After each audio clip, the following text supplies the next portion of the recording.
Hey everybody, hope you have a lovely day. Now, with this video, we're gonna take another practical approach to sim racing, and I'm gonna show you some of the most common, subtle, but easily fixable mistakes that will shave you seconds of your lap times. So if you'll find value at any point in the video, please use the like and subscribe button, helps me know that you enjoy it and also helps the channel grow. And the first thing on the list has to do with steering, how we steer into the corners. By the way, this will be applicable to every car, MX-5s, GR86, GT4, GT3s, Formula, it doesn't matter, the steering principle will be the same. And if you look closely at your driving, you'll probably notice that when taking a corner, your steering approach is quite linear, meaning we're braking, we're steering, increasing the steering progressively, and then unwinding on our way out and going on the exit. But even though it works, this is not the ideal way of taking a corner, and if you're doing this every time in every single corner of the track, there's no wonder there's more lap time to be found, and that's the difference between you and some of the faster drivers. You can push more speed in the corner, and I'm going to show you how. But first, let me explain you the reason behind it, because this is equally important in order to put it into practice. So when we are driving the car, our available grip will always be a combination between braking and turning or acceleration plus turning or steering, because we don't brake and accelerate at the same time, right? So when we initially go into a corner and we are braking in a straight line, most of the available grip goes into braking. So we have here 100% of the grip ideally on the braking and 0% going into steering. So we can say that in this part on the brakes, we have minimum amount of steering angle if we want to be efficient with slowing the car down as quickly as possible. But as you can notice here in the brake release, we are dropping the brakes more and more and more and more to the point where we later go on the throttle. This means that the available grip will be once again a combination of braking and steering, but the braking won't be 100% anymore. It will decrease up to a point where we will have the exact opposite. 100% of the grip, we want to use it to steer the car and 0% for the braking. So we say that we reach a point of maximum steering angle, which is more or less here. The point where we drop the brakes and we're preparing to press the throttle. But this is not what is happening in actual practice for a lot of drivers, because as they brake and turn into the corner, they will hold more or less the same steering wheel angle as they take the corner, which is wrong because, as you could notice, we have more grip for steering. So what needs to happen is that we need to hustle the steering and steer more at the apex. I call this technique the kick, and it basically involves adding a bit more of steering wheel angle at the apex. And I want you to pick a corner where you have to trail brake a little bit more, and as you get closer to the lowest point in the corner or the apex, I want you to add a kick like this. In the steering, it looks like adding a little bit more. So let's say that was your maximum around here. You now will do this instead. It's this movement right here, adding the kick, because two things will happen. Either the car won't respond to turning and you will understeer, or the car will turn more. And in most of the cases people I've been working with, what happened for them was that the car turned a little bit more. So they were expecting to hit a curb, but now they are going on the grass because the car has more available grip on the front tires. We were basically under the limit of front tires, and this is how you test the limit. This is how you fish for grip with the front tires. But there's one caveat to it.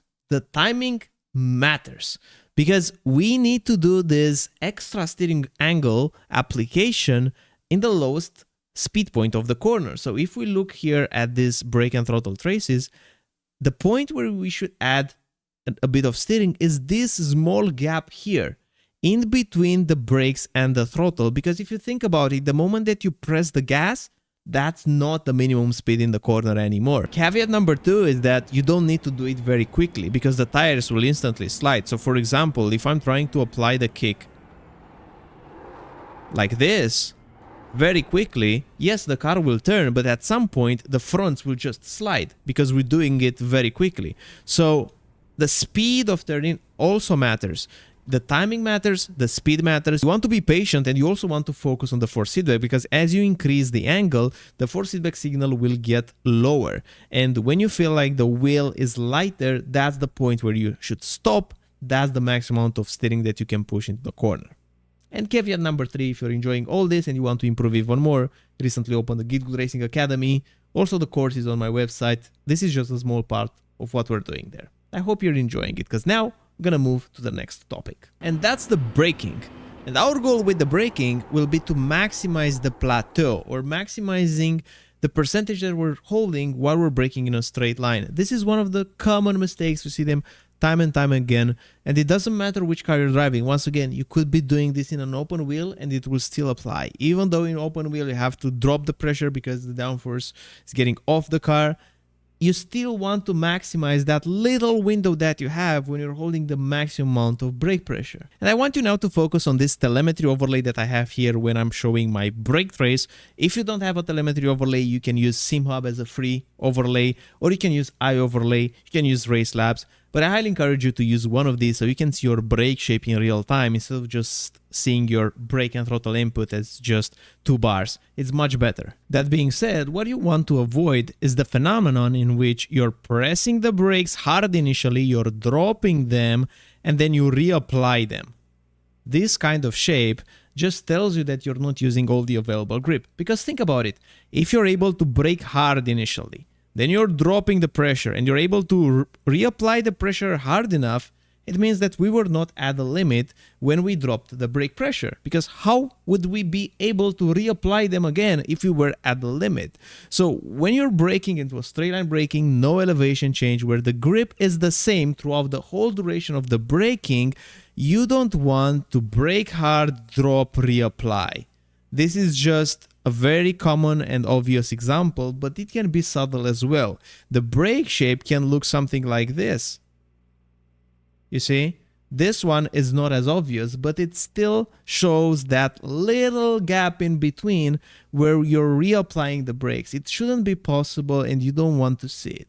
And we also want to avoid this phenomenon of dropping the brakes a bit too quickly at the threshold. So in this case, if this driver was able to press the brakes hard enough here, but then you see how quickly he starts to release the brakes, release, there's always the question, could he have held them a little bit longer? So if I'm gonna draw another shape, let's say we're braking just a little bit later and we're doing this instead.